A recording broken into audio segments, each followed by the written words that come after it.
আরে মেয়ে মানুষের পা থেকে মাথা পর্যন্ত আল্লাহ আকর্ষণ দিয়েছে। আপনার পায়ের একটা নখ দেখে একটা ছেলে প্রেমে করতে পারে, কথা কন না। আপনার একটা চোখ দেখে একটা ছেলে পাগল হয়ে যেতে পারে, আর রাতের ঘুম হারাম হয়ে যাবে, কথা কন, কথা কন। এই জন্য মা বোনেরা খবরদার বেপরদায় চলা যাবে না।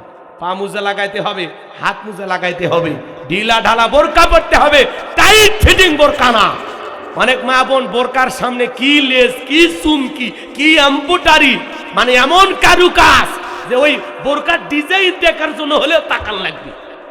কি কথা বল না, এটা পর্দা না ফ্যাশন, পর্দা না ফ্যাশন। তবে পলাশির মা বোনেরা ভালো, এরা খুবই সুন্দর বোরকা পরে, নাই হুজুর করছে আমি কি দেখছি, বিপদ, তাই না? রাগ করতেছেন কি? আমি দোয়া করলে কি খুশি হবেন নাকি আপনারা? শোনেন শোনেন শোনেন, সারা রাত না কিছুক্ষণ, এই কয়েক মিনিটের মধ্যে দোয়া করে দেব। একটু বসেন, ধৈর্য নিয়ে বসেন। এইবার শোনেন, এর বউ আবার রাগ করে চলে গেছে।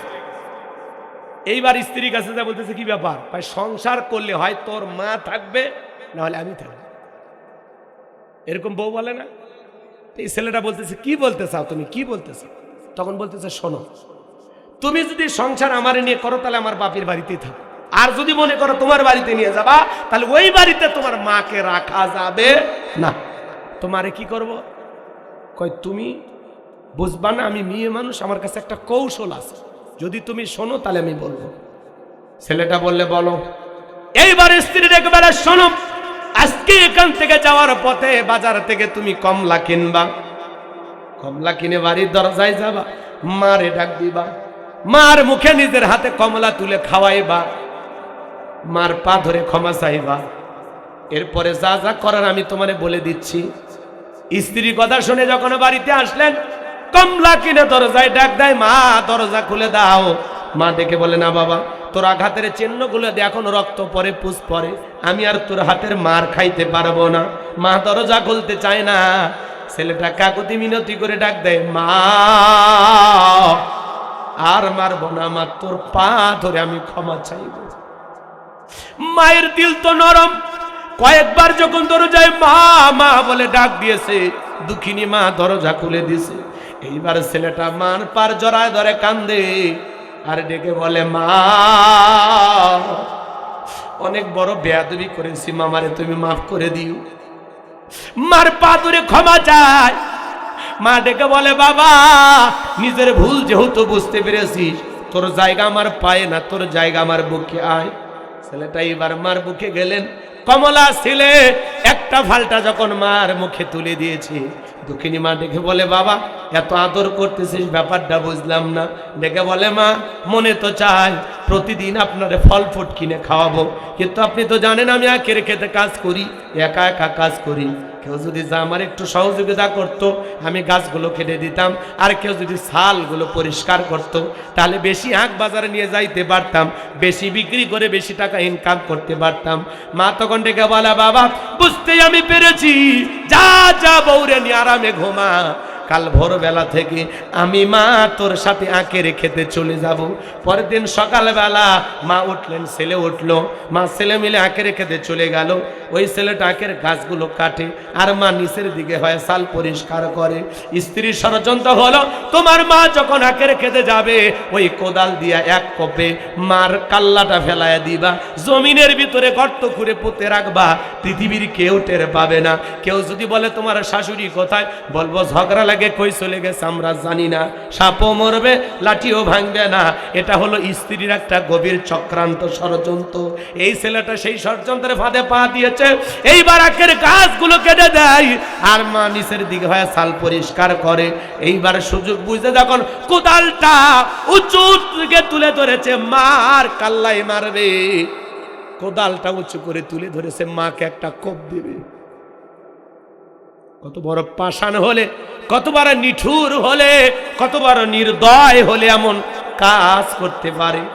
যুবক, ওই যে বলছিলাম, সন্তান ভূমিষ্ঠ হওয়ার আগে মারে কয়টা লাথি মারে, কথা কন, কথা কন।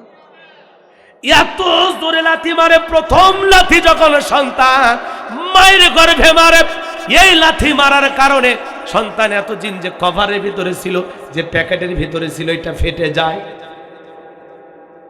মা কত কষ্ট পাই কেমনে বুঝাবো আপনাদের। দ্বিতীয়বার এত জোরে লাথি মারে, মা ব্যথায় ছটফট করে। তৃতীয়বার যখন লাথি মারে বাজা, মার শরীর দিয়া রক্ত ঝরা শুরু হয়ে যায়। যেই সন্তানগুলো নরমাল ডেলিভারিতে দুনিয়ার জমিনে আসে, ওই সন্তানটা ভূমিষ্ঠ হওয়ার সময় মা তার শরীর থেকে ছোট্ট বালতি দিয়া 1 বালতির মতো রক্ত ঢেলে ফেলে দেয়। ওই রক্তটা যদি ওজন করা হয় কমপক্ষে 2 কেজি থেকে 2 কেজি পর্যন্ত রক্ত মা সন্তানটাকে জন্ম দেওয়ার সময় নিজের শরীর থেকে ঢেলে ফেলে দেয়। কত মা ওই তৃতীয় লাথি খাওয়ার পরে জ্ঞান হারিয়ে ফেলে। সন্তান দুনিয়াতে আসার পরে উম্মা উম্মা করে যখন কান্দে, ওই কান্নার আওয়াজ যত বেশি মা দ্রুত শুনতে পারবে, তত দ্রুত মাটা সুস্থ হয়ে যাবে। সন্তান যখন ভূমিষ্ঠ হয়, এইবার যখন মা আর জ্ঞান ফিরে আসে, লোকজন যখন সন্তানটা মায়ের কোলে দেয়, মা তখন সন্তানের গালে মুখে চুমা খায় আর বলে বাসা দাও, ও আমার কলিজার টুকরা সন্তান। এতদিন গর্ভে রাখার কষ্ট, প্রসাবের যাতনা, যত কষ্ট আমারে দিলি, আমি তোর মুখটা দেইখা আমি মা সব কষ্ট ভুলে গেলাম। সন্তানের মুখের দিকে তাকায়া মা সমস্ত কষ্টের কথা ভুলে যায় রে যুবক। কেমনে পারো সেই মারে গালি দিতে, কেমনে পারো সেই মায়ের সাথে খারাপ ব্যবহার করতে? আল্লাহ বলেন ওয়াকাদা রাব্বুকা আল্লা তা'বুদু ইল্লা ইয়াহু ওয়া বিল ওয়ালিদাইনি ইহসানা। আল্লাহ বলে আমার ইবাদত করো, আমার গোলামি করো, আমার ইবাদতের সাথে আর কাউকে শরীক করো না। আমার ইবাদতের পরে তোমাদের দায়িত্ব হলো মাতা পিতার খেদমত করা, তাদের সাথে উত্তম আচরণ করা। হে তরুণ যুবকেরা শুনে নাও, তুমি যদি তোমার মা বাবার সাথে ভালো আচরণ করো, তোমার সন্তানও একদিন তোমার সাথে ভালো আচরণ করবে। কথা বলেন। একটা শিক্ষিত লোকের গল্প পড়েছিলাম, বাড়িতে অনেক ভিআইপি খাবার হয়ে গেছে, তেহারি বিরিয়ানি রান্না, রোস্ট, অনেক কিছু দামি খাবার, ভাঙ্গা একটা প্লেটে কিছু একটু খাবার দিয়া ছোট্ট ছেলেকে বলতেছে যা এই খাবার তোর দাদু ভাইকে দিয়ায়। এখনকার ছোট্ট বাচ্চারা হলো কম্পিউটার, জন্ম নিয়ে একজন নাসা বিজ্ঞানী। কথা কম জিজ্ঞাসা করছে আব্বা আমরা এত ভালো খাইলে আমার দাদুর জন্য একটু খাবার ভাঙ্গা প্লেট, কারণ কি? তখন বলতেছে তোর দাদুর বয়স হয়ে গেছে, এই খাবারে চলবে যা। তখন ওই ছেলে বলতেছে আব্বা তাহলে আমি যত্ন করে প্লেটটা রেখে দেব, ঠিক দাদুর মতো যখন আপনার বয়স হবে এই প্লেটে করে আমিও আপনাকে খাইতে দেব।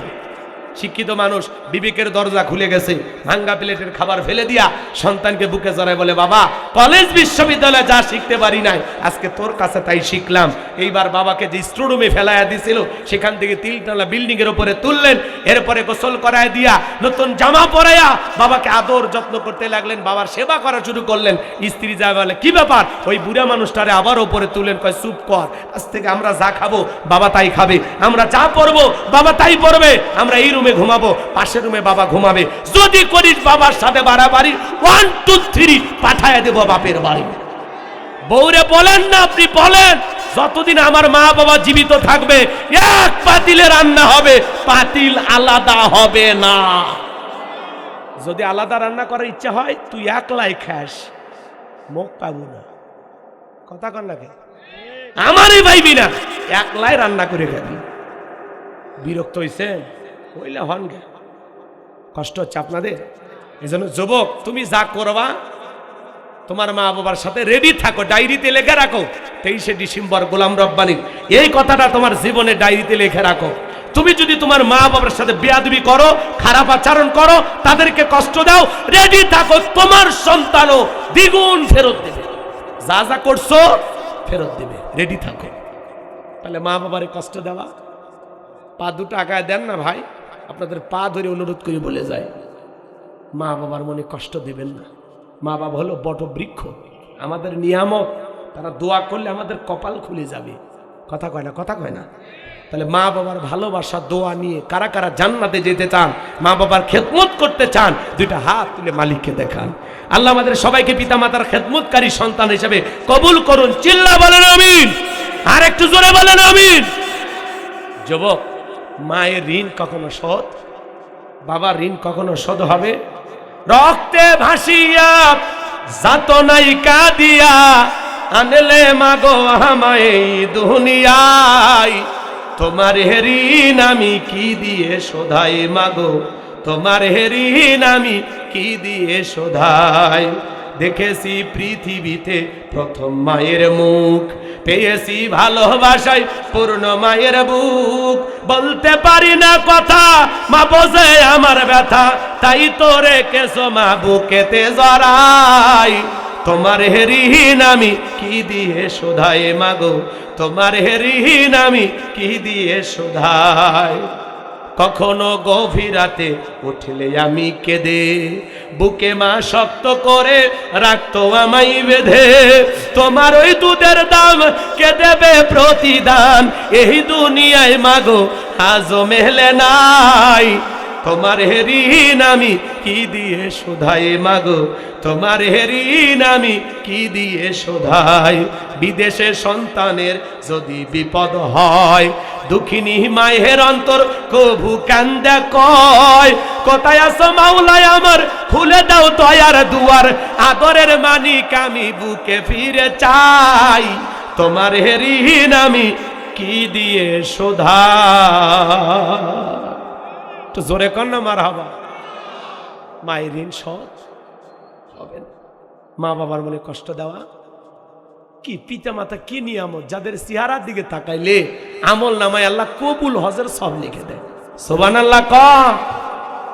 কাবার দিকে তাকাইলে সব পাওয়া যায়, মা বাবার চেহারার দিকে তাকাইলেও সওয়াব পাওয়া যায়। সুবহানাল্লাহ ক। আরে ঘরের মধ্যে তো আপনার কাবা, ঠিক। নিজের মা বাবারে ভাত দেয় না, পীরের পূজা করে। নিজের মা বাবার খবর নেয় না, পীরের ভক্ত হয়ে গেছে। ভণ্ডামি বাদ দাও, আগে ঘরের পীর ঠিক কর, আগে মা বাবার সেবা করো, খেদমত করো। মা বাবার দোয়া নাই, তকদির খুলে যাবে। মা বাবার দোয়া নেন। আল্লাহ আমাদের বুঝ দান করো। জোরে কোন আমিন। কষ্ট পাইছেন? কথাগুলো কি শেষ করবো না দোয়া করবো বলেন?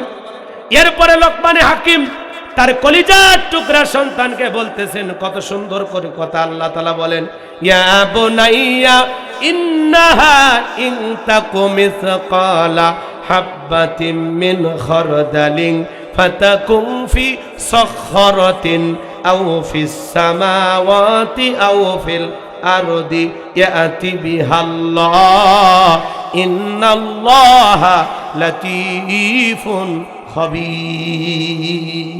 আল্লাহু আকবার। আল্লাহ ডেকে বলতেছেন, লোকমানে হাকিম তার সন্তানকে বলতেছেন, ও আমার সন্তানেরা, আমার কলিজার টুকরা সন্তানেরা শোনো, তুমি যদি সরিষার দানার পরিমাণে কোনো ভালো কাজ করো কিংবা মন্দ কাজ করো, হোক না সেটা আকাশে কিংবা মাটির নিচে কিংবা পাহাড়ের কোনো গর্তে, যেখানে যা করো না কেন, সন্তানকে বলতেছে বাবা, সেটা যদি শিলা গর্ভে থাকে, আকাশে থাকে কিংবা মাটির নিচে থাকে, যেখানে যা করো না কেন, তুমি যদি সরিষার দানার পরিমাণ ভালো কাজ করো, আল্লাহ ওইটাও আমল নামায় লিখে রাখবে। আবার তুমি যদি সরিষার দানার পরিমাণ খারাপ কিছু করো, আল্লাহ ওইটাও লিখে রাখবে। আল্লাহ হলো সূক্ষ্মদর্শী, আল্লাহ সর্ববিষয়ে তোমার খবর রাখেন, সব বিষয়ের খবর জানেন তিনি কে? ইন্নাল্লাহা লাতীফুন খবীর। সর্ববিষয়ে তিনি খবর রাখেন। তুমি যা করতেছো, এ যুবক, মনে করো না জঙ্গল প্রেম করার জন্য মঙ্গল, জঙ্গলে কেউ না দেখলে একজন দেখেন, তিনি কে? তুমি হেলিকপ্টারে উঠে গুনাহ করতেছো না বিমান উঠে গুনাহ করতেছো, পানি নিচে যা গুনাহ করতেছো না স্কুলের ওই পাশে যা গুনাহ করতেছো, কথা কর না কেন? আপনি যেখানেই বসে গুনাহ করেন না কেন, যেই জায়গায় বসে গুনাহ করেন না কেন, আল্লাহর ফেরেশতারা সব রেকর্ড করে রাখতেছে। কথা বলেন ঠিক কিনা? কুল্লু নাফসিন বিমা কাসাবাত রহিনা। প্রত্যেকটা মানুষ তার নিজ আমলের ব্যাপারে, নিজ কৃতজ্ঞতার ব্যাপারে জবাব দিতে আল্লাহর কাছে বাধ্য থাকবে। কথা বলে ঠিক কিনা? এজন্য যুবক, রাতের আধারে মা বাবার চোখে ফাঁকি দিয়া কম্বলের ভিতরে, ল্যাপের ভিতরে ঢুকা উল্টাপাল্টা ভিডিও মোবাইলে দেখতেছে। শেষ করব? আলহামদুলিল্লাহ, আল্লাহ যে অবস্থায় রাখছে আলহামদুলিল্লাহ। আপনি এত পেছান কে? কথা কন নাকি আপনারা? এরকম লোক আছে না? নাই ভাই, গরিবের থাকা না থাকা আমাদের দিন, ভাই গেলেই কি না গেলেই কি, আমাদের দিন রাত সমান। এটা মানুষের জবাব হইল নাকি? কথা বলেন না কেন আপনারা? কেন আল্লাহর শুকরিয়া আদায় করবেন না? একটু ভাবেন, নিজের বিবেককে প্রশ্ন করেন, কেন আল্লাহর শুকরিয়া আদায় করবেন না? আল্লাহ কি দেয়নি আপনারে? এই সুস্থতা আল্লাহর দেয়া সবচেয়ে বড় নিয়ামত। যখন একটু অসুস্থ হন টের পান না? হ্যাঁ, অসুস্থ হলে টের পাওয়া যায় না? খালি ওটে আর কোতে আর আল্লাহ ডাক দেয়, আল্লাহ আমি নামাজ কালাম পড়ি, আমার আল্লাহ আল্লাহ মাশাআল্লাহ, এইবার মাফ কর আল্লাহ। খালি কোতে আর আল্লাহ ডাকে, কোতে আর আল্লাহ ডাকে। আল্লাহ দয়া করে বান্দাকে একটু সুস্থ করে দিছে, এমন ভাব নিয়ে তখন চলাফেরা করে মনে হয় কোনো রোগ করে স্পর্শই করেনি। এই লোকটা জীবনে অসুস্থই ছিল না। কথা বলেন। যখন বেকায়দায় পড়ে যায় তখন আল্লাহরে ডাক দেয়। মসজিদের ইমাম সামনে একজন হেঁটে যাচ্ছে, ভাই আসসালামু আলাইকুম, কই যান? ভাই দাড়িদহ বাজার যাচ্ছি। কেন? ভাই গরু কেনার জন্য। তো বলছে ভাই ইনশাল্লাহ বলেন। ভাই হুজুর এই জন্য আপনাদেরকে ভাল লাগে না, খালি আলু ভর্তার মধ্যে লোক ঢুকে দেন। দাড়িদহ হাতে আছে, গরু পকেটে আছে, টাকাটা মাঝখানে ইনশাল্লাহ বলা লাগবে কেন? সব জায়গায় খালি ফতুয়া। তো হুজুর মনটা খারাপ করলো, আর কি করবো। পরে আসরের পরে ওই একই ব্যক্তির সাথে আবার দেখা, জিজ্ঞাসা করছে ভাই কি অবস্থা, ঘটনা কি ঘটছে জানেন? দাড়িদহ বাজারে গেছে, গরু একটা পছন্দ করছে, পকেটে হাত দেয়, পকেট খেলি লম্বা হয়। লক্ষণ ভালো না খারাপ? পকেট মার সুযোগ বুঝে বেলের দিয়ে কাইটে নিয়ে নিয়েছে, টের পাইনি। এইবার হুজুর বলতেছে ভাই কি অবস্থা কি? বলছে ইনশাআল্লাহ টাকা চুরি হয়ে গেছে, ইনশাআল্লাহ গরু কেনা হয়নি, ইনশাআল্লাহ বাড়ির দিকে যাচ্ছি, বেঁচে থাকলে আবারও দেখা হবে ইনশাআল্লাহ। সে ইনশাআল্লাহ বললই চালান পাতি হারানের পরে। কথা ঠিক কিনা? আমরা মানুষ সোজা থাকতে আল্লাহরে ডাকি না। যখন একটু বেকা হয়, বিপদে পড়ি, মুসিবতে আসে, ব্যবসা বাণিজ্য খারাপ হয়, বইয়ের গুদানি মাদানি খাই, তখন কয় না বিপদে আছি হুজুর, আল্লাহ রক্ষা করো। কথা কি বুঝতে পারতেছেন? নাকি এলো আর শুনবেন না, দোয়া করে দেব? তাহলে সুখে থাকে আর দুঃখে থাকে প্রশংসা হবে কার? জোরে বলেন। জীবনে যদি কোনো সমস্যায় পড়ি কার কাছে বলবো?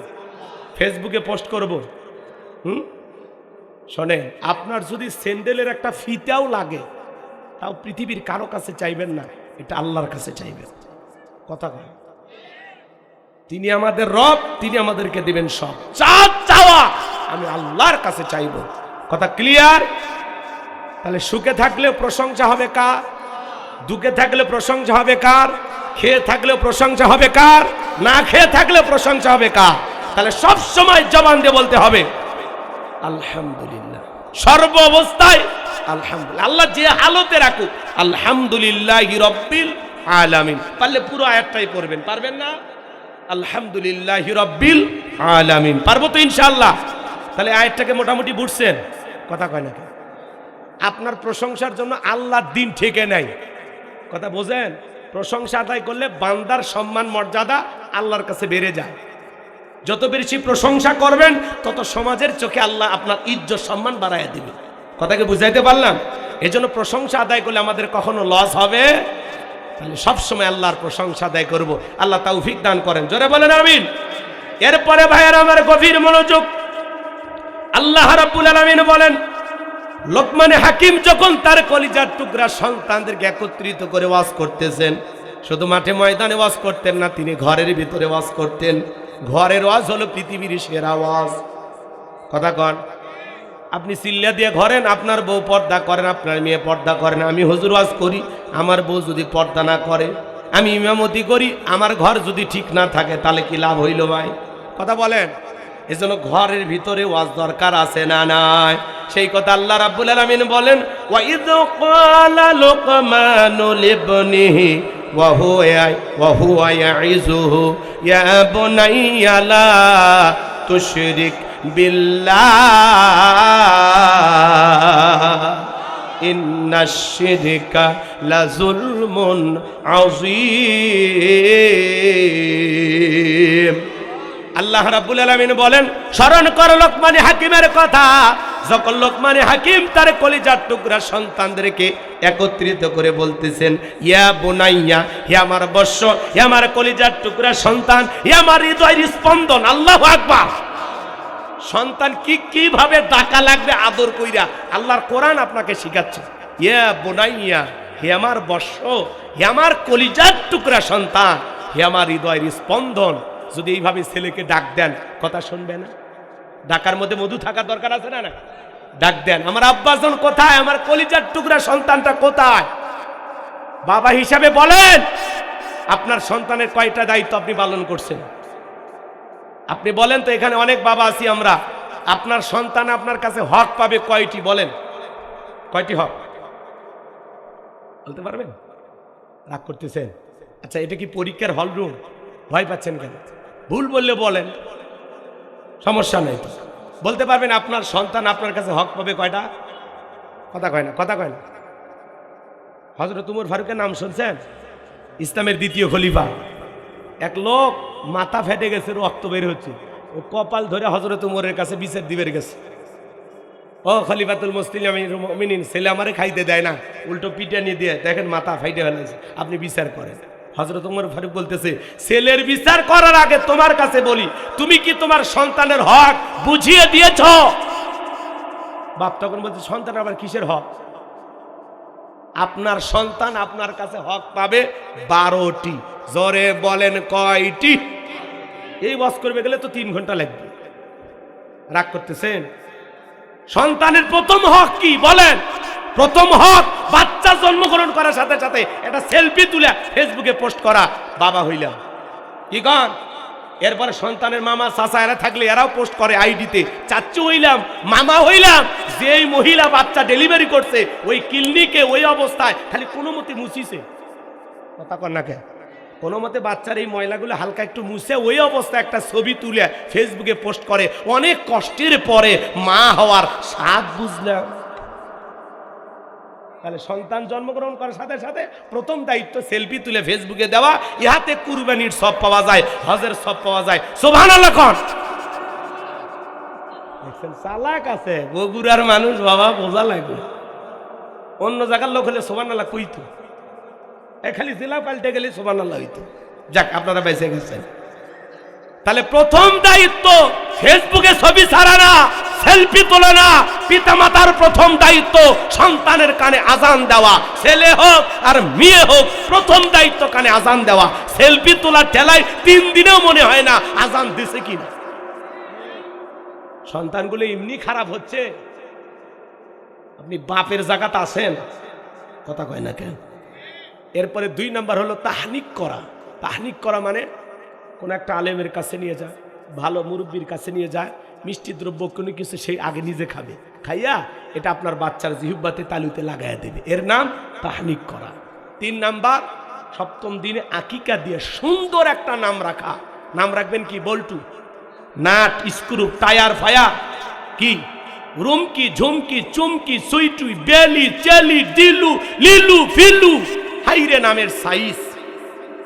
কথা কন নাকি আপনারা? এরকম নাম আছে না নয়? আচ্ছা বলেন তো, কোনদিন শুনছেন কোন মাহফিলে? প্রিয় ভাইয়েরা, এখন আপনাদের সামনে ওয়াজ করবেন আজকের মাহফিলের প্রধান বক্তা হযরত মাওলানা বল্টু সাহেব। এই বল্টুরা জীবনে কিছু করছে? আপনি নাম থুছেন কি বাচ্চা? হ্যাঁ, সুন্দর নাম রাখবেন, ইসলামিক নাম রাখবেন, নামের অর্থটা যেন সুন্দর হয়। কথা কয় না কেন? সেন্টু, মুন্টু, ঝুন্টু এগুলো নাম তো হবে, কথা কয় না, কথা কয় না। জনি, সনি, রনি আছে না নাই? অমি, অপু, দীপু, কথা কয় না গো। নাম থুছে বিউটি, শয়তান করবি ডিউটি। হাইরে নামের সাইজ। আল্লাহ হেদায়েত দান করুন। যারা বলেন আমিন।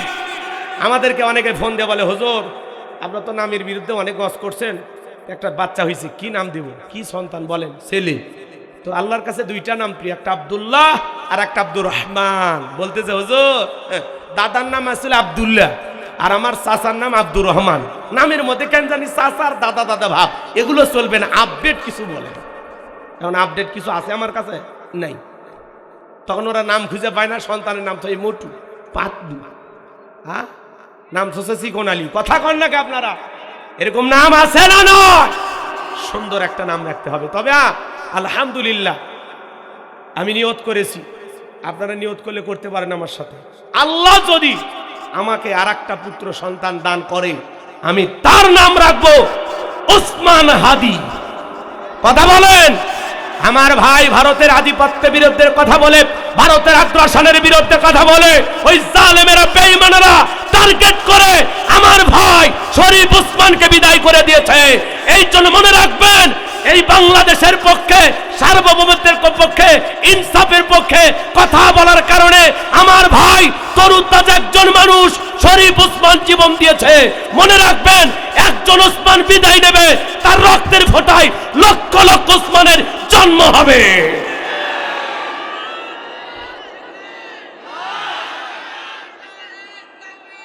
আজকে তার কবরের পাশে তার সন্তান কান্না করে, আজকে তার কবরে কান্না করতে তার বোন অজ্ঞান হয়ে পড়ে গেছে।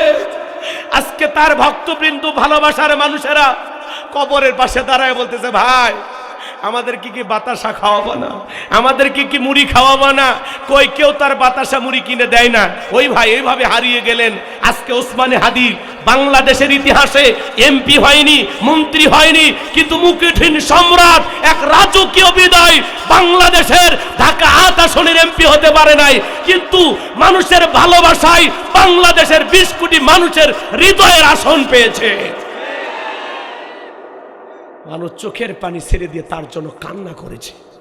এখনো মানুষ তাহাজ্জুদ পড়ে তার জন্য কাঁদে। কি সোনার একটা ছেলে ছিলেন, যে আমি বাংলাদেশে ইনসাফ কায়েম করতে চাই। আমরা আর ভারতের গোলামি করব না, আমরা আর আমেরিকার গোলামি করব না। এই দেশ আমাদের, এই দেশের জনগণ ঠিক করবে তাদের নেতা কি হবে। এরকম সুন্দর বক্তব্য যে দিত, কি সুন্দর মোনাজাত, কি সুন্দর ফজর পইরা নির্বাচনের প্রচার শুরু করত। আল্লাহু আকবার, কি সাদামাটা জীবন ছিল তার। আজকে তার কোলের শিশুটা আব্বু আব্বু করে থাকে, তার পরিবারে কান্না চলতেছে, শোকের মাতম চলতেছে। ছোট্ট ৮ মাসের শিশু, এই ছোট্ট বাচ্চাটার যখন বাবার কথা মনে হয় কাঁদে, তখন বাবার ছবিটা মোবাইলের সামনে ধরে দেখায়, বাবার ছবি ধরে আর চুমা খায়। মাঝে মাঝে বাবার ছবি নিয়ে হাসে। ছোট্ট বাচ্চা, ও তো জানে না ও কি হারাইছে। যারা এইভাবে মানুষকে হত্যা করো, যারা এরকম টাকার বিনিময়ে, যেই কিলার তাকে হত্যা করেছে তার ব্যাংক লেনদেন দেখা গেল অস্বাভাবিক লেনদেন করছে, তার ব্যাংক অ্যাকাউন্টে লেনদেন হয়েছে ১২৭ কোটি টাকা। ১২৭ কোটি টাকা। তাহলে চিন্তা করেন এই ছেলেটা কোন জায়গায় ঘা লাগাইছে। ওরা বুঝতে পারছে যে এরকম বারুদ যদি বাংলাদেশে জন্ম নেয়, এরকম সত্যবান, নিষ্ঠা, ভদ্র, এরকম রত্ন যদি বাংলাদেশে জন্ম নেয়, তাহলে তো আমাদের আর এই দেশে থাকা হবে না। কথা ঠিক না?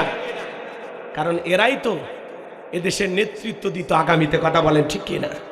আমার ভাইয়ের জন্য দিলটা বড় কাঁদে, দিলটা কাঁদে। সারা দেশের মানুষ তার জন্য দোয়া করছে।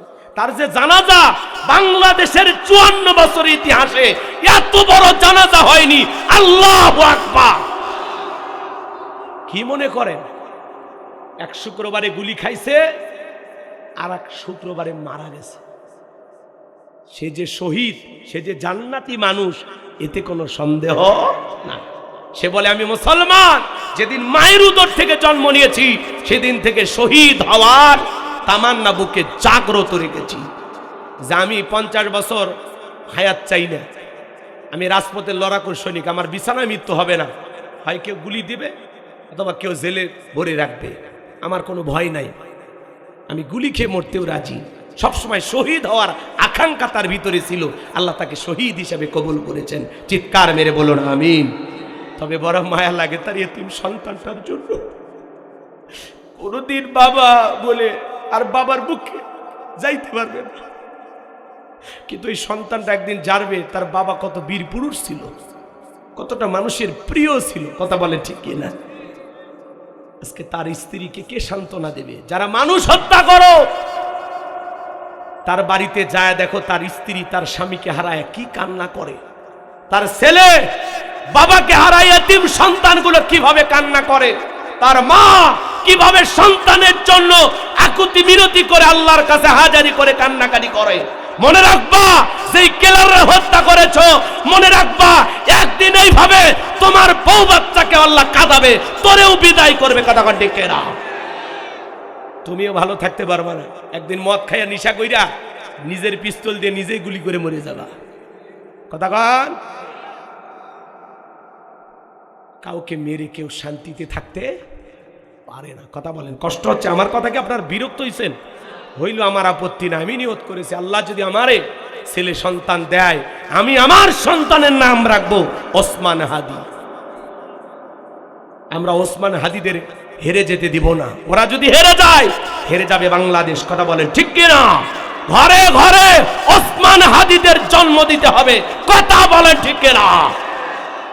অলরেডি অনেক মানুষ তার সন্তানদের নাম ওসমান হাদি রাখা শুরু করছে। কথা কি বুঝতে পারলেন বাজান? এ বাজান গো আমার, এরা দেশের সার্বভৌমত্বের জন্য লড়াই করত, এদেশের মানুষের কল্যাণ কামনা করত। লম্বা করবো না বাজান, লম্বা হয়ে যাবে। আমি যে কথা বলতে চাই, সন্তানের তাহলে ইসলামিক নাম রাখার দরকার আছে না নাই? সুন্দর নাম রাখার দরকার আছে না নাই? 4 নাম্বার দায়িত্ব হলো সন্তানকে দ্বীনি ইলম শিক্ষা দেওয়া। 12টা পয়েন্ট নিয়ে আলোচনা করলে লম্বা হবে, লম্বা করতে চাচ্ছি না বাজান। লোকমানে হাকিম তার কলিজার টুকরা সন্তানদের কথা মনে আছে? দেখে বলতেছেন, ইয়া বোনাইয়া, হে আমার বর্ষ, আমার কলিজার টুকরা সন্তানেরা, লা তুশরিক বিল্লাহ, আল্লাহর সাথে কখনো কাউকে শরীক করো না। ইন্নাশ শিরকা লাযুলমুন আযীম, এই শিরিক হলো সব চাইতে বড় জুলুম, সব চাইতে বড় অপরাধ। ও আমার সন্তানেরা, খবরদার খবরদার তোমরা শিরিক করো না। আমার ভাইয়েরা, লোকমানে হাকিমের একটা ছেলে ডেকে বলে, আব্বা আমার দিয়ে ওয়াজ নসিহত হবে না, ইমামতি হবে না, আপনি টাকা দেন, আমি ব্যবসা বাণিজ্য করব। লোকমানে হাকিম ডেকে বলে, সন্তান তোমাকে দেওয়ার মতো টাকা আমার কাছে নাই।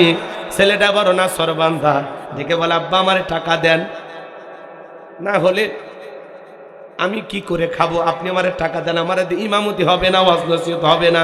বলেন তো বাজান, আলেমের বেটা সবাই কি আলেম হয়? আলেমের বেটাও জালেম হয়, জালেমের বেটাও আলেম হয়। কথা কি বোঝে? হাজির বেটাও বাজি হয়, ডাক্তারের বেটাও ডাকাত হয়, হয় কি না? আবার অনেক সময় ডাকাতের বেটাও ডাক্তার হয়, হাজির বেটাও হাজি হয়, এরকম আছে না নাই? লোকমানে হাকিমের ছেলে যখন নাসর বান্দা বলে, আব্বা টাকা দেন, বিজনেস করব, ব্যবসা বাণিজ্য করব। ডেকে বলে, সন্তান দেওয়ার মতো টাকা নাই, তবে আমি আমার এক বন্ধুর কাছে কিছু দিরহাম, কিছু টাকা পয়সা পাই। এই পথে যাইতে গেলে তোমার অনেক কষ্ট হবে, বাবা হয়ে ছেলেকে বিপদে ফেলতে পারবো না। ছেলেটা ডেকে বলে, আব্বা আপনি শুধু আমাকে লোকেশনটা বলে দেন, ঠিকানাটা বলে দেন, যেভাবে হোক আমি পৌঁছানোর চেষ্টা করব। লোকমানে হাকিম ডেকে বলে, সন্তান তাহলে শুনে নাও, বাড়ি থেকে যখন বের হয়ে যাইবা 2 রাকাত সালাতুল হাজতের নামাজ আদায় করবা। নামাজ পড়ে রওনা করো। পথ চলতে চলতে মরুভূমির বিশাল রাস্তা পাড়ি দেওয়ার পরে তাকায় দেখবে একটা জঙ্গল দেখা যায়। সেই জঙ্গলের ভিতরে ঝর্ণার পানি পড়তেছে, সেখান থেকে প্রয়োজন মোতাবেক পানি পান করবা। খবরদার খবরদার আমার সন্তান, সামনের দিকে যা, পিছনে আর তাকাইবা না। পিছনে তাকায় দেখবা জঙ্গলটা নাই। এইভাবে লোকেশনগুলো বলে দিলেন, পথের মধ্যে কোথায় কি ঘটনা ঘটতে পারে সামান্য একটা ইঙ্গিত তাকে দিয়ে দিলেন। ছেলেটা পথ চলতে লাগলো, বাবা যা যা বলতেছে মাঝ পথে তাই মিলে যায়। পথ চলতে চলতে তাকা দেখেন বিশাল একটা গাছ। বাবা বলেছে ছায়া আশ্রয় নিলে বিপদ হবে। গাছের গোড়া একটা মুরব্বী বসে আছে, ডেকে বলে, বাবা এইদিকে আসো। বলে, না, গাছের ছায়া আশ্রয় নিলে বিপদ হবে, আব্বা বলে দিয়েছে। বলে, তোমার বাবা কি বলে নাই? চলতি পথে যদি একটা মুরব্বীর সাথে দেখা হয়, মুরব্বী যা বলবে তুমি তাই শুনবা। বলে, হ্যাঁ বলেছি। তাহলে ভয় পাওয়ার কোনো কারণ নাই, তুমি আমার কাছে আসো। লোকমানে হাকিমের সন্তান যখন ওই গাছের ছায়া আশ্রয় নিলেন, ক্লান্ত শরীর মুহূর্তের মধ্যে ঘুম চলে আসলো। গাছের গোড়া থেকে একটা বিষাক্ত সাপ বের হয়ে লোকমানে হাকিমের সন্তানটাকে সবল মারলেন। এইবার মুরব্বী তাকায় দেখে সত্যি তো বড় বিপদ হয়ে গেল। সাপটাকে ধরলেন, লোকমানে হাকিমের সন্তানটাকে বিষ মুক্ত করলেন। এরপরে ধারলো একটা অস্ত্র দিয়া সাপটাকে মাছ বরাবর একটা টুকরো করে ফেলে দিয়া, পিছনের অংশ ফেলায় দিয়া, মাঝখানের টুকরোটা, মাথার অংশটা লোকমানে হাকিমের সন্তানের ব্যাগের ভিতরে রেখে দিলেন। ঘুম থেকে যখন জাগ্রত হয়েছে, ডেকে বলে, বাবা সত্যি তোমার বড় বিপদ হয়েছিল, বিষাক্ত সাপ তোমার সবল মারছে, আমি তোমার বিষ মুক্ত করছি, ভয়ের কোনো কারণ নাই। এইবার লোকমানে হাকিমের সন্তান বিপদে পড়ার আগে, আর বাবা আগেই বলেছে বিপদের আগে আর পরে 2 রাকাত সালাতুল হাজতের নামাজ আদায় করবা। এইবার 2 রাকাত সালাতুল হাজতের নামাজ আদায় করলেন। মুরব্বীকে বলে, মুরব্বী ওই জনবসতি এলাকায় যায় বাবার পরিচয় দিলে তারা সেই দ্বীপের রাস্তাটা আমারে দেখায়া দেবে। বলে ঠিক আছে বাবা চলো, আমি যদি তোমার সঙ্গী হই তোমার কি কোনো আপত্তি আছে? বলেন আমার কোনো আপত্তি নাই। এইবারে জনবসতি এলাকায় যখন যায়া পরিচয় দিয়েছেন আমি লোকমানে হাকিমের সন্তান, সবাই আদর করতে লাগলেন, ভালোবাসা দিতে লাগলেন। বলেন তো বাজান, কোরআনের পাখি আল্লামা সাইদি হুজুরের ছেলে যদি আপনাদের এলাকায় এসে বলে আমি সাইদি হুজুরের বেটা, আপনারা কি ভালোবাসা দেবেন কিনা? কথা বলা লাগবে, দেবেন কিনা? ডক্টর মিজানুর রহমান আজারি ভাই তার ছেলে যদি আপনাদের এলাকায় আসে ভালোবাসা দেবেন কিনা? বলেন। বাবার কারণে ছেলেটাকে সম্মান করবেন, কারণ তার বাবাকে আপনারা আগে থেকেই ভালো মানুষ হিসাবে চেনেন। কথা কওয়া লাগবে। লোকমানে হাকিমের সুনাম সুখ্যাতি মানুষ আগে থেকেই জানতো, এই জন্য ছেলেকে বড় আদর করতে লাগলো। কেউ খাইতে দেয়, কেউ বসতে জায়গা দেয়, কেউ ঘুমানোর ব্যবস্থা করে দেয়। তো কয়েকদিন সেখানে থাকলেন, লম্বা ঘটনা। বাবা আগেই বলেছে ওখানে একটা সুন্দরী মেয়ে আছে, বিয়ে করা যাবে না, বিয়ে করলেই বিপদ হবে। কিন্তু মুরব্বীরা বলতেছে বাবা তুমি কি বিয়ে করছো? কয় না করি নাই। কয় এলাকা একটা পাত্রী আছে, যদি কিছু মনে না নাও পাত্রীটা শুধু দেখো, বিয়ে করো আর না করো। কথা বোঝেন নাই? তো মুরব্বীদের জোরাজুরিতে লোকমানে হাকিমের ছেলে চিন্তা করলো পাত্রী দেখলে কি আর হবে। কথা বোঝেন নাই? এ যুবক যারা বিয়ে করনি তোমরা পাত্রী দেখতে যাও না? কারে নিয়ে যাবা? দুলে ভাই রে, বন্ধু বান্ধব? খবরদার, বিয়ের পাত্রী দেখার জন্য কোনো দুলা ভাই, বড় ভাই, ছোট ভাই, যেটা তো ভাই, বন্ধু বান্ধব এদেরকে নিয়ে যাওয়া যাবে? জায়েজ নাই, জায়েজ নাই।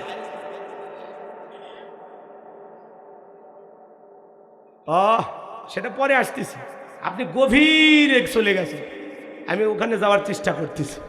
রাগ করতেছেন আপনারা? আমার ভাইয়েরা শোনেন, এই যুবক, পাত্রী যদি দেখতে চাও নিজের মা আর বোনটারে সঙ্গে নিয়ে যাবা। নিজের মা আর নিজের বোন, বোন মায়ের পেটের বোন। কথা কয় না কে? ভাবিকে সাথে নিবে না। হ্যাঁ, ভাবিরে নিলে ভেজাল আছে। ভাবি চাইবে তার চাইতে কম সুন্দরী যেন বউ হয়। ভাবির চাইতে বেশি সুন্দরী হলে ভাবির তো যত্ন থাকবে না, ভাবির ভাব মোশানটা কমে যাবে। কথা কি বুঝতে পারছেন? আপনার মা চাইবে আমার ছেলের জন্য একটা ফুটফুটে সুন্দরী বউ হয়। আপনার বোন চাইবে যে আমার একটা চাঁদের মতো সুন্দরী ভাবি হোক। কথা কর। খবরদার খালারেও সাথে নেবেন না, খালা গেলেও ভেজাল আছে।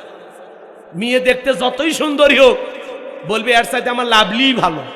কথা কন, কারণ খালার বাড়িতে একটা রেডি হয়ে আছে। কথা কি বুঝতে পারছেন? এই জন্য খালার ভাবিক সাথে নেবেন না, সাথে নেবেন হলো মা আর বোন। চাচা কথা ঠিক? খবরদার, পাত্রী দেখার নামে অনেকে কয় মেয়ে দেখি তো মা, তোমার চুল দেখি, তোমার দাঁত দেখি, তোমার নাক দেখি, কেরে ওটিকে কুরবানির গরু কিনবে গেছো? হ্যাঁ, এইভাবে মানুষ দেখা জায়েজ। আর একটা মেয়ে দেখতে যদি আপনার পছন্দ না হয় তাও বলতে পারবেন না যে মেয়েটাকে পছন্দ হয়নি, কারণ এই মানুষটাকে সৃষ্টি করছে কি? আল্লাহর সৃষ্টির ভুল ধরার আপনি কি? এই আপনি কি? অতএব মেয়ে পছন্দ না হয় বলে মাশাআল্লাহ আলহামদুলিল্লাহ, আমরা একটু চিন্তা করতেছি, পরে জানাবো। শেষ, চলে আসলেন কাহিনী। বাড়িতে আসে আর ওইটা গল্প, মেয়ে সবই ছিল না, একটা বেকা। খবরদার, নো নো নো সমালোচনা, এক চুল কথা হবে না। কি বুঝতে পারছেন নাকি? না বুঝতে একটু মনোযোগ দিয়ে বোঝেন, তাহলে বুঝবেন যে মানুষের সৃষ্টির আপনি কেমনি ভুল ধরেন। কারণ মানুষকে সৃষ্টি করছে কি? ভুল ধরার সাধ্য আপনার আমার আছে? কাউরে ফর্সা বানাবে, কাউরে কালা বানাবে, কাউরে লম্বা, কাউরে খাটো। এই তো, কেউ ধনী কেউ গরিব, এই তো দুনিয়ার নিয়ম নাকি? কষ্ট হচ্ছে আপনাদের? এইবার লোকমানে হাকিমের ছেলে পাত্রী দেখতে গেছে। মেয়েটা সেই সময়ের বিশ্ব সুন্দরী বললে ভালো হবে না, এতটাই সুন্দরী। লোকমানে হাকিমের ছেলে এক পলক দেখা মাত্রই পছন্দ হয়ে গেছে।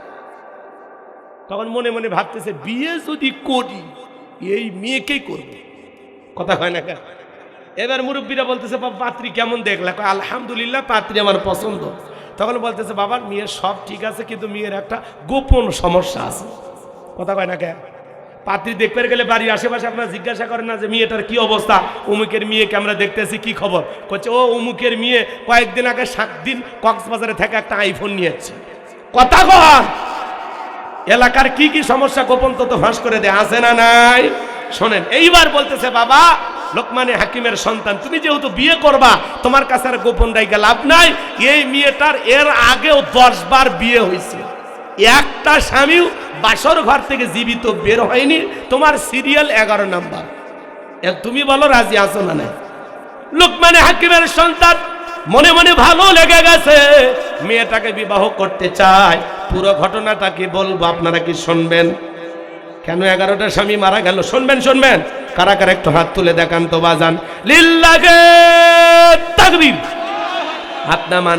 আমি যে কথা বলতে চাচ্ছিলাম বাজান, লোকমান মা বোনদের মহিলা প্যান্ডেল আছে, আমার মা বোন যারা বসে আছে এর চাইতে ডবল নাকি মহিলারা। মা বোনদের ওয়াজ হওয়ার দরকার আছে না নাই? বিশেষ করে যে সমস্ত মা বোনের একটু আঁকা বাঁকা পথে চলে, স্বামী টাইম দিবে চাই না, আজকে ওয়াজের মাধ্যমে মা বোনদেরকে সোজা রাস্তা দেখানো হবে। কথা কোন ঠিক কিনা? একটু অপেক্ষা করেন। তাহলে আমি যে কথা বলতে চাচ্ছিলাম, সন্তান কিন্তু জন্ম নিলেই এটা মানুষ হয় না। ছাগলের পেট থেকে জন্ম নিলে ছাগলের বাচ্চা, গরুর পেট থেকে জন্ম নিলে গরুর বাচ্চা, মানুষের পেট থেকে জন্ম নিলেই ওইটা মানুষের বাচ্চা হয় না। সন্তানকে যখন পিতা মাতা স্কুল বা মাদ্রাসায় ভর্তি করে দেয়, কি বলে যে স্যার বা হুজুর আমার ছেলেটারে মানুষ বানাবেন। কথা কয় না? কথা সত্য না মিথ্যা? তার মানে ছেলেটা মানুষ হয়নি। মানুষ হতে গেলে তাকে জ্ঞান অর্জন করতে হবে, আদব আখলাক শিখতে হবে। চলুন না আলোচনার প্রেক্ষাপটে কি কি আপনাদের সামনে তুলে ধরা যায় আমি চেষ্টা করব ইনশাআল্লাহ। একটু জবান ছেড়ে সবাই আমার সঙ্গে তেলাওয়াত করুন। আউযু বিল্লাহি মিনাশ শাইতানির রাজিম। বিসমিল্লাহির রাহমানির রহিম। বিতাড়িত মুর্দাত শয়তানের কাছ থেকে আল্লাহ পাকের কাছে আশ্রয় প্রার্থনা চাচ্ছি। পরম করুণা সিমদালু আল্লাহ তাআলার নামে শুরু করছি। সূরার নাম লোকমান, মনে থাকবে তো ইনশাআল্লাহ। আমার আল্লাহ রাব্বুল আলামিন বলেন, ওয়ালাকাদ আতাইনা লুকমানাল হিকমাতা আনিশকুরু লিল্লাহ ওয়া মান ইয়াশকুর ফাইন্নামা ইয়াশকুরু লিনাফসিহি ওয়া মান কাফারা ফাইন্নাল্লাহা গনিয়্যুন হামিদ। আরেকটু জোরে বলেন আল্লাহু আকবার। আমার আল্লাহ রাব্বুল আলামিন বলেন, আমি লোকমানে হাকিমকে হিকমত দিয়েছিলাম, জ্ঞান দিয়েছিলাম। ইলম আর জ্ঞান দেওয়ার মালিক কে? আরেকটু জোরে বলেন কে? আমার আল্লাহ রাব্বুল আলামিন বলেন, ওয়ালাকাদ আতাইনা দাউদা সুলাইমানা ইলমা। একটু জোরে কোন আল্লাহু আকবার। আমার আল্লাহ রাব্বুল আলামিন ডেকে বলেন, আমি পয়গম্বর দাউদ এবং সুলাইমানকে ইলম দিয়েছিলাম, জ্ঞান দিয়েছিলাম। তাহলে নবী রাসূলদেরকেও ইলম আর জ্ঞান দিয়েছেন তিনি কে? আল্লাহ। নবী দাউদ আলাইহিস সালামকে আল্লাহ তাআলা একটা কিতাব দিয়েছিলেন, যেই কিতাবের নাম জাবুর।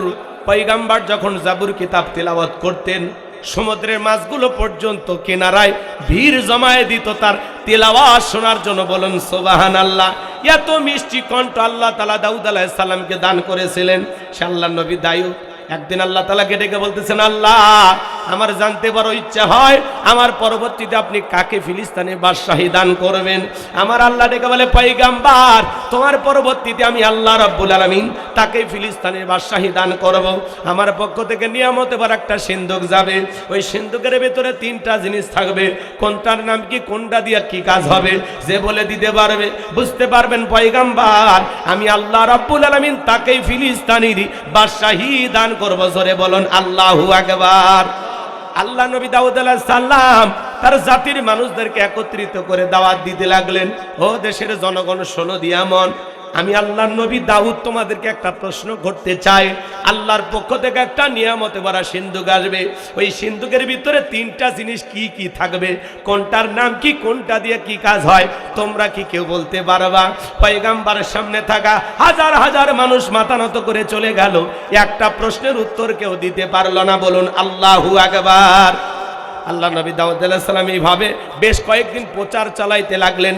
কোনো মানুষই যখন বলতে পারলো না, পয়গম্বর চিন্তা করলে এতদিন বাহিরে প্রচার করলাম, এই কথাটা ঘরের ভিতরে প্রচার করা দরকার। এইবার আল্লাহ নবী দাউদ আলাইহিস সালাম তার ছেলে মেয়েদেরকে একত্রিত করলেন। আল্লাহ নবী দাউদ আলাইহিস সালাম তার ছেলে মেয়ের সংখ্যা ছিল 40 জন। জোরে কোন মারহাবা। কয়জন? আর আমাদের স্লোগান সন্তান দুইটার বেশি নয়, একটা হইলে ভালো হয়। আর আমার স্লোগান না হইলে আরো ভালো হয়। খালি টোনার টুনি, মরার পরে কান্দারও কেউ নাই, বাসে থাকতে ডিস্টার্ব করারও কেউ নাই। কথা কয় না কেন? সন্তান দুইটার বেশি নয়, একটা হইলে ভালো হয়। এই স্লোগান মুসলমানের স্লোগান না, এটা তামাম পৃথিবীর ইহুদি খ্রিস্টানেরা কৌশল করে মুসলমানের মাথার মধ্যে এই ভাইরাস ঢুকে দিয়েছে।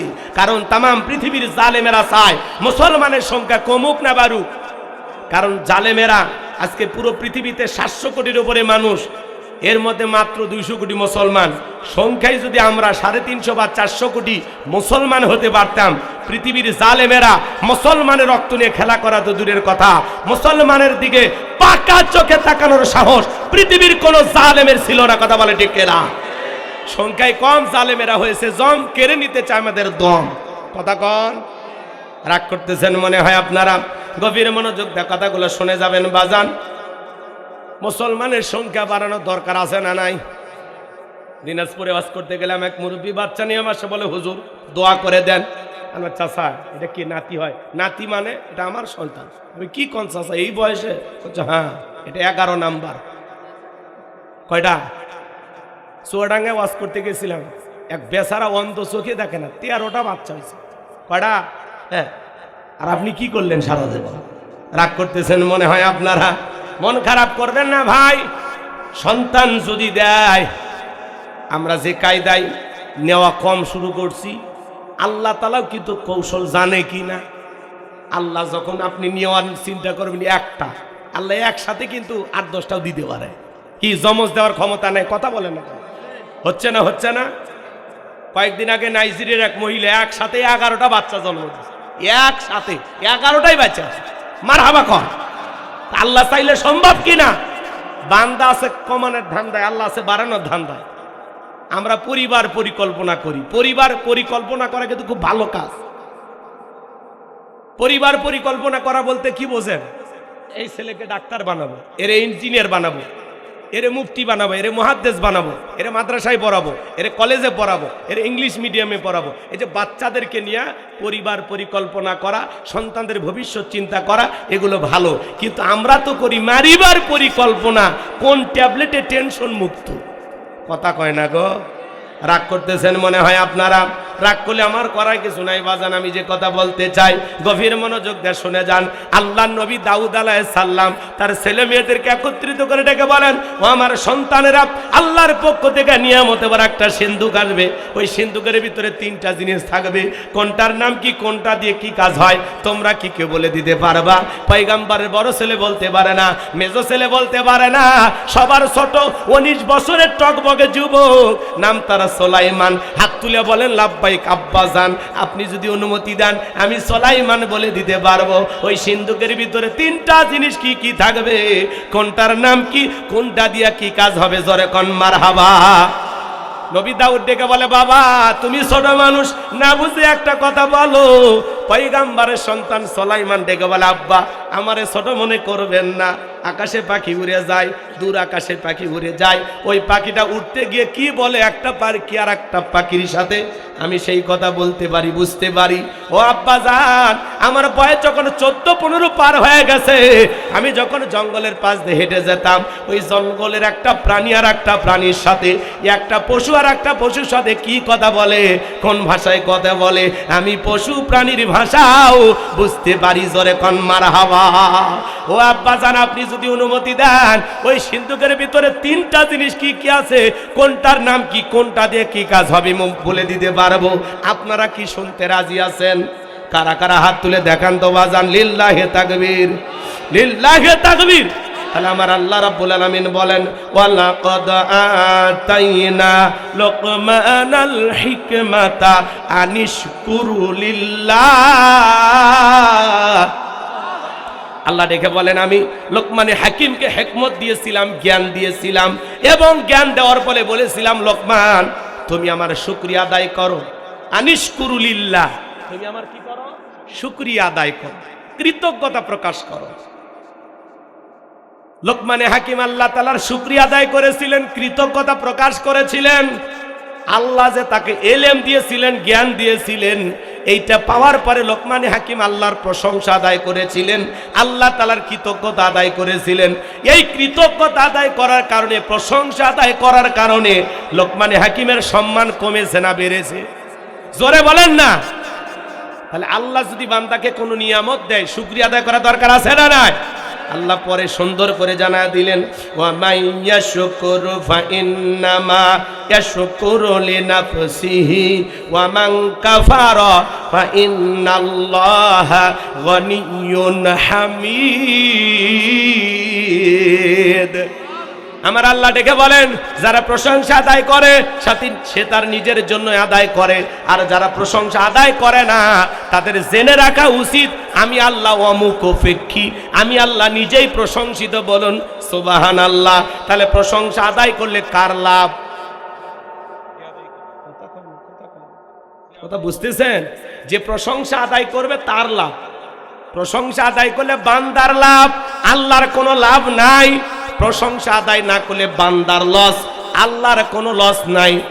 তাম পৃথিবীর মানুষগুলো যদি একত্রিত হয়ে আল্লাহকে আল্লাহ বলে ডাক দেয়, আমার আল্লাহর সম্মান মর্যাদা বাড়ে না। তাম পৃথিবীর মানুষগুলো যদি একত্রিত হয়ে আল্লাহকে আল্লাহ বলে না ডাক দেয়, আমার আল্লাহর সম্মান মর্যাদা কমে না। আপনি ডাকলেও আমার আল্লাহ আল্লাহ, না ডাকলেও আমার আল্লাহ আল্লাহ।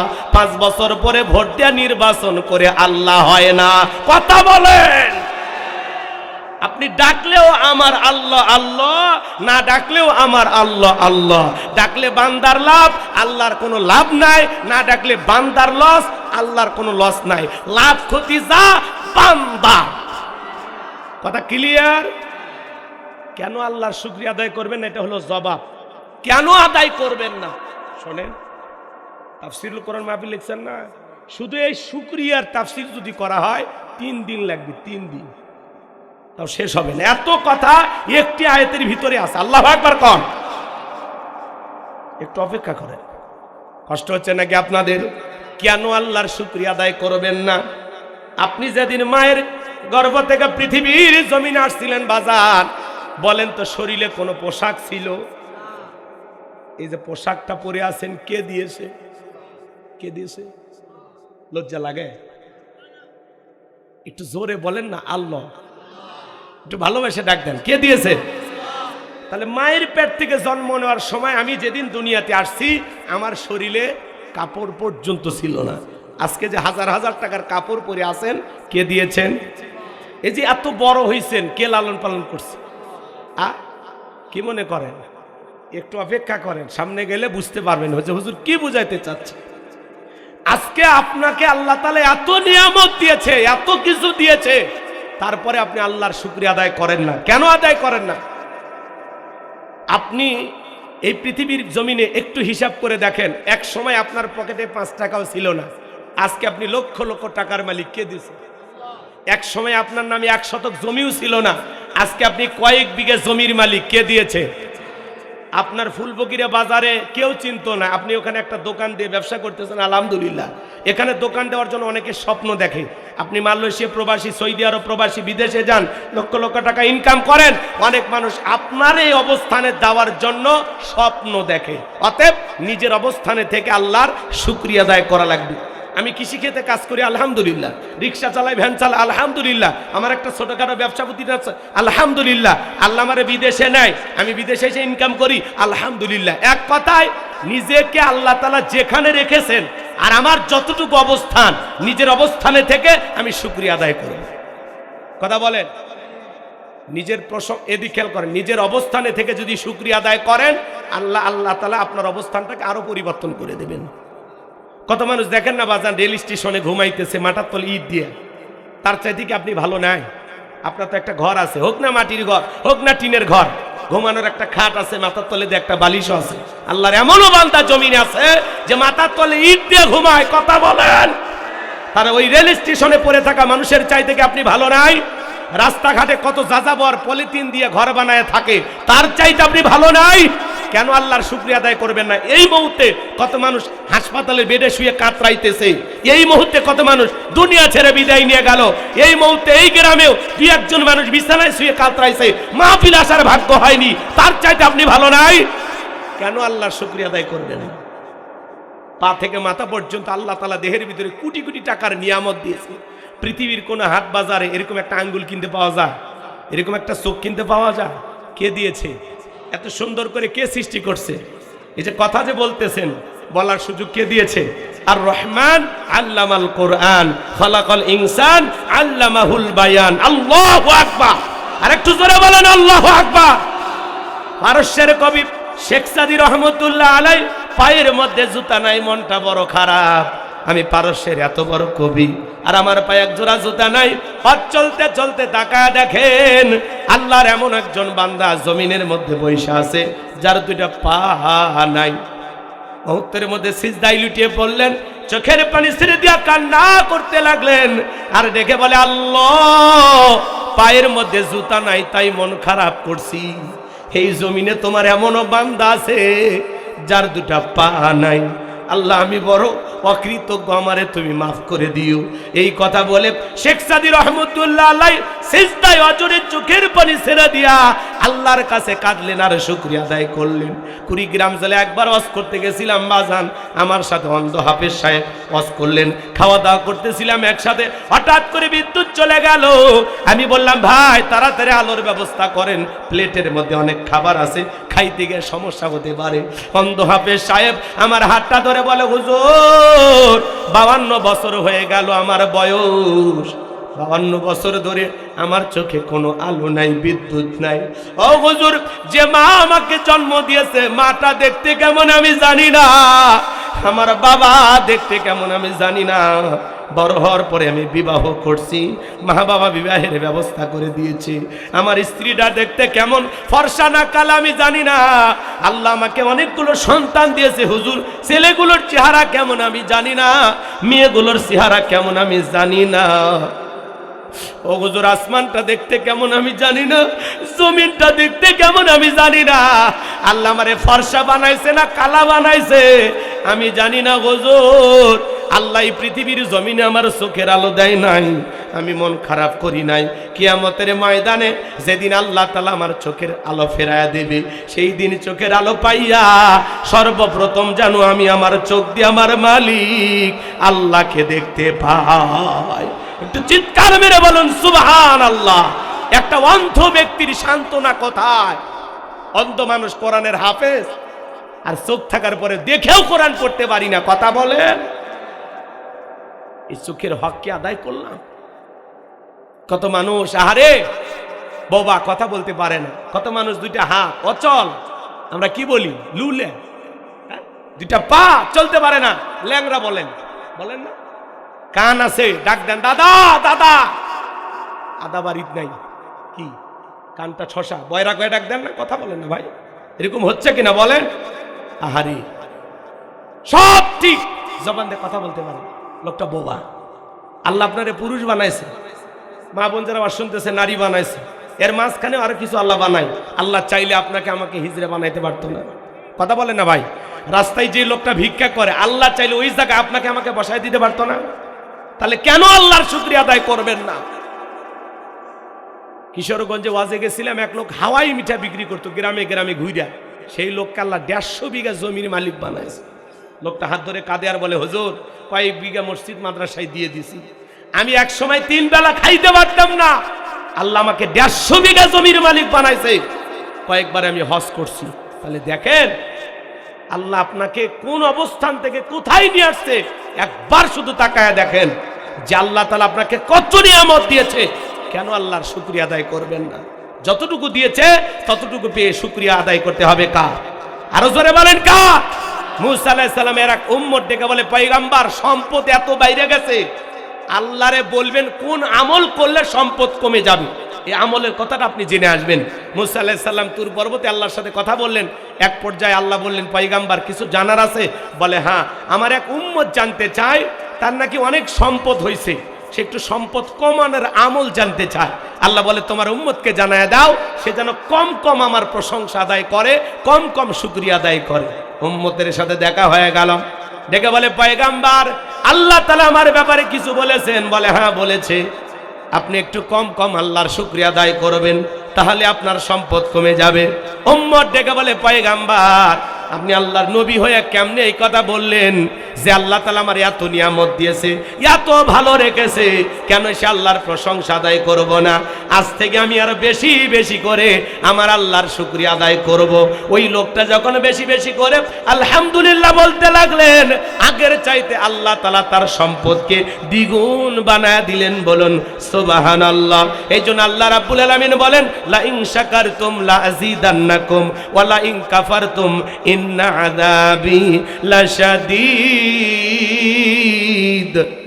আল্লাহ বলেন নিয়ামত পাওয়ার পরে যারা শুকরিয়া আদায় করে আমি আল্লাহ তাদের নিয়ামতগুলোকে বাড়ায় দেই, আর যারা নিয়ামত পাওয়ার পরে না শুকরিয়া আদায় করে অকৃতজ্ঞ হয় আমি আল্লাহ তাদের নিয়ামতগুলোকে ছিনায় নেই। চিৎকারে মেরে বলুন নাউজুবিল্লাহ।